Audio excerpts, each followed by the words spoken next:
it's very significant that the closest we've got, as you know, Adam, to an agreement on Israel-Palestine was probably the Oslo agreements 30 years ago.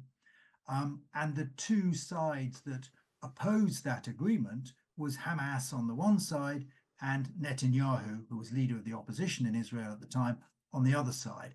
And so Netanyahu has been very consistent throughout his political career in opposing a two-state solution. But the difficulty that the international community faces is if there isn't a two-state solution, what are you left with?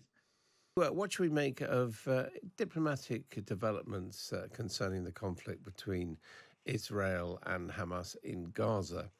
The International Criminal Court of Justice ordered Israel to halt the offensive into Rafah this week, and Ireland, Norway, and Spain announced the intention of recognizing Palestine as an independent state. Well, to get some thoughts on that, we can speak now to Mark Lyall-Grant, who was the United Kingdom's National Security Advisor and also our permanent representative, effectively our ambassador to the United Nations. So, Mark, welcome to you. Good afternoon, Adam. Let's talk first of all about this whole business of recognizing the state of Palestine. A lot of members of the European Union have done it all. The United Nations have done it already. Now we've got three members of the European Union, Ireland, Norway, and Spain. Is this the right time to do it? Well, you're right that about 140 members of the United Nations have long recognized Palestine. And indeed, so have some European members, that the Eastern Bloc, all the Eastern Europeans have essentially recognized them even before the end of the Cold War. And they've been joined by Cyprus and Sweden, but now these three new countries. I think the difficulty of recognition of the state of Palestine is it's a card you can only play once. And the British government has always taken the view that the time to play that card is as part of a negotiating process to help finalize a negotiated agreement for a two-state solution. But I think what's happened is that Europeans have got progressively frustrated with the state of play, Netanyahu's clear opposition to a two-state solution, and therefore feel that they should actually play this card now as a way to enhance Palestine's international reputation and put some pressure on Israel. Yeah, but what are they actually recognizing in Palestine, and where does that leave Israel, which is obviously contiguous? Well, there is something called the Montevideo Convention that goes back to sort of 1933, which sort of sets out the parameters for an independent sovereign state. And that sets out four criteria like a permanent population, defined borders, a viable government capacity to establish relations with other countries. Now, some would say that Palestine meets those criteria. Others would say perhaps it doesn't. So there is some flexibility, some subjectivity in countries deciding to take one position or the other. But basically, it doesn't. I mean, it hasn't defined borders. It's never existed before, and it has a disputed government between Hamas and Fatah in the West Bank. I think that's probably an accurate analysis, but they would say that the borders are based on the pre-1967 borders, which were agreed and has some UN sort of endorsement behind them. They would also say that, yes, there is a government, the Palestinian Authority. Perhaps the government is split between two bodies, as it were. In Gaza, you've got Hamas, and in the West Bank, you've got Fatah. But nonetheless, the Palestinian Authority is recognized internationally as the governing body of the Palestinian people.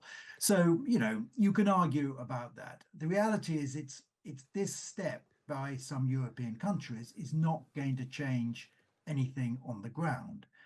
It's clear that nonetheless, it is embarrassing for Israel, and the fact that Israel has withdrawn its ambassadors from these three countries is an indication that they take this step seriously. So yes, symbolic, but nonetheless, it is damaging for Israel that more countries are now recognizing the state of Palestine.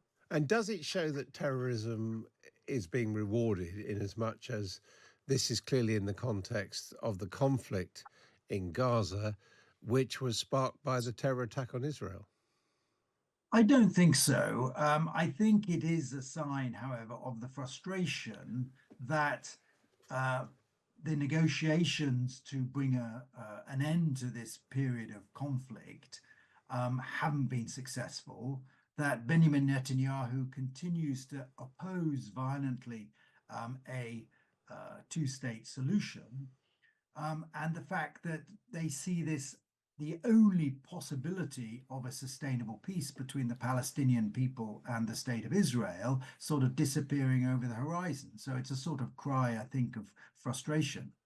It's very significant that the closest we've got, as you know, Adam, to an agreement on Israel-Palestine was probably the Oslo agreements 30 years ago. And the two sides that opposed that agreement was Hamas on the one side and Netanyahu, who was leader of the opposition in Israel at the time, on the other side.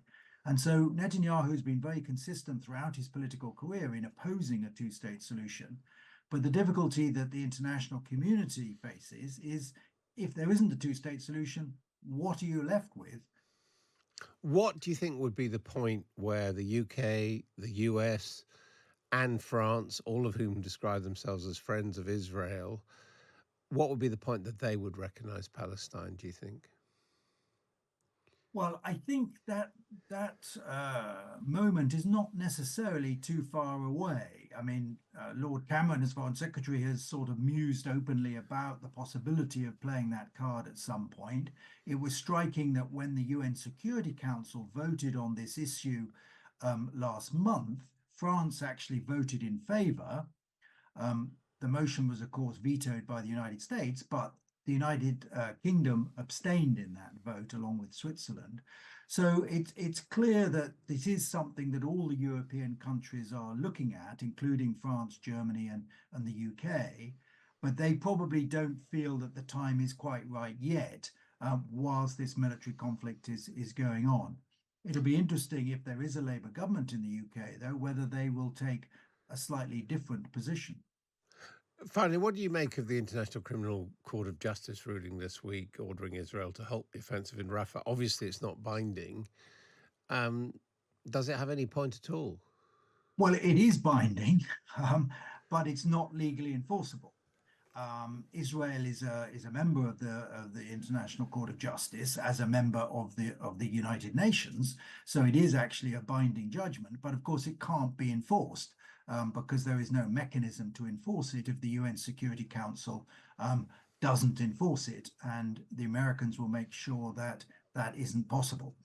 But it is actually binding on Israel. So it's embarrassing for Israel not to abide by this judgment. But of course, they have already said that they will ignore it. So in practice, it won't make much difference.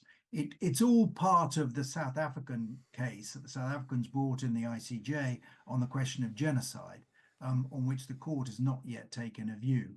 And this is a sort of interim measure to say, since they said 3 months ago that Israel should take all necessary measures to avoid a humanitarian crisis and the risk of genocide, they feel the situation has deteriorated in the last few months, and that's why they've come out with this judgment now. But again, it will not make any practical difference to the fighting on the ground. So, Mark Lyall-Grant, thank you very much indeed for joining us with that analysis.